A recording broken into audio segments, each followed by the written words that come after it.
The last hand or skin stimulation that we're going to show you is playing finger games.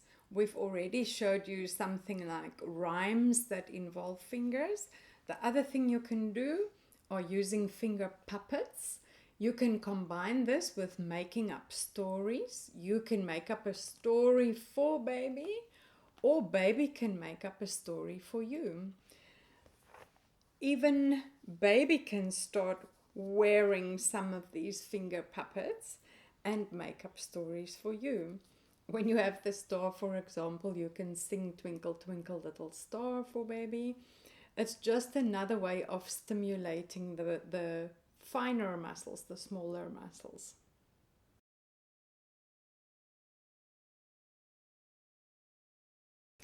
We have read many books to baby. We now want baby to start reading books to me, in inverted commas, telling me the story.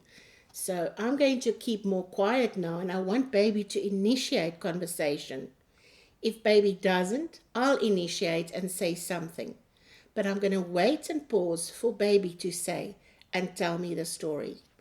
I'm also going to encourage baby to tell me, what did your brother do? What did he do? Kicked the ball. He kicked the ball.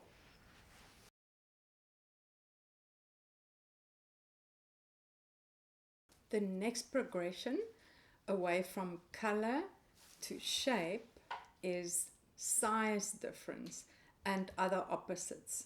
So we will present a big cup and a small cup, and we will start naming it like that. You can even say the big yellow cup and the small red cup. Then you can start asking baby, which is the big cup? Can you put the small red cup inside the big yellow cup? Same with rings, for example. With your ring stacker, you can do other opposites like tall and short. Where is the tall tree? Which one is the short tree? And any other opposites that you see in your environment, in the house and outside, start pointing out and naming those opposites.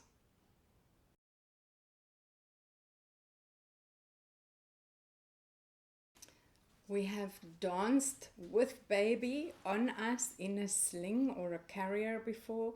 We have moved with baby on an exercise ball. We have moved with baby in a pushchair. Baby started moving on their own, and now baby can dance on their own next to you. So you can use different rhythms. You can use different music, whatever music you enjoy. You can do rhymes. You can do something like Simon Says. So baby is allowed to react only when you say Simon Says.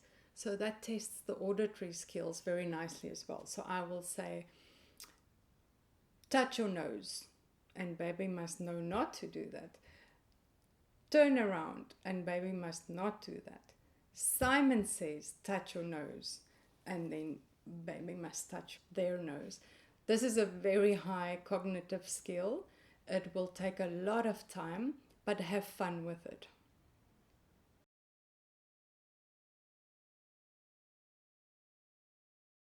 First of all, I want to say congratulations. You've come such a long way with your baby and stimulating your baby.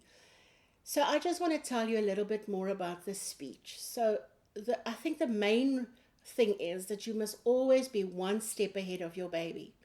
If baby doesn't say anything, you name it for them on a one-word level. If baby makes a sound like saying ba for ball, all I'm going to do is I'm going to say the full word in a correct way. Ball.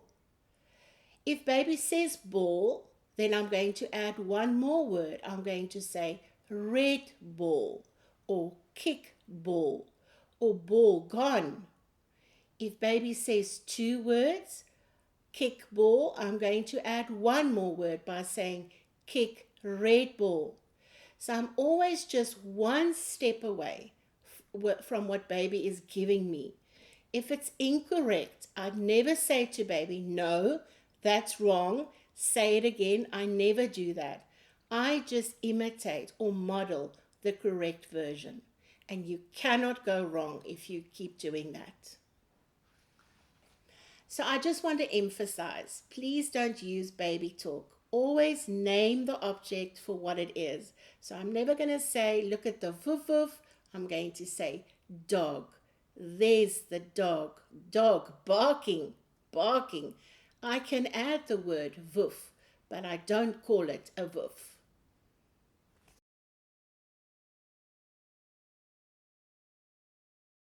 Now that baby can stand on their own and balance nicely, now we're going to start by catching and throwing objects while baby is standing.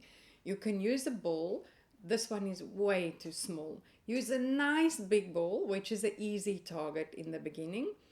And bean bags or rice-filled bags, or you can make your own. You don't have to buy them. They are just a bit weighted.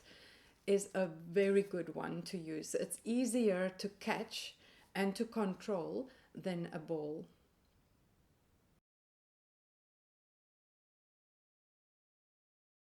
It's done.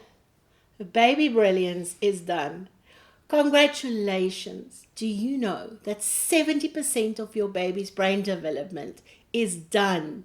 And the first 1,000 days, you have stimulated your baby and you've done everything possible that you could for your baby. You're a good parent. Well done. This is phenomenal. This is the biggest gift you could have given your child. Bigger than anything you could have bought them. You've given your child a head start in life. They can learn with ease, they can focus, they can pay attention, they can retain information, and they can bring that information out with ease. The world is your baby's oyster. Well done, well done. You don't have to stop now. True. You can carry on with this as long as you and baby enjoy it. You will keep on stimulating your baby until they leave the house one day. It never stops. When you're a parent, it never stops. But Marlies, like you were saying, you've given your baby a head start in life. I get goosebumps. It's really amazing. Well done.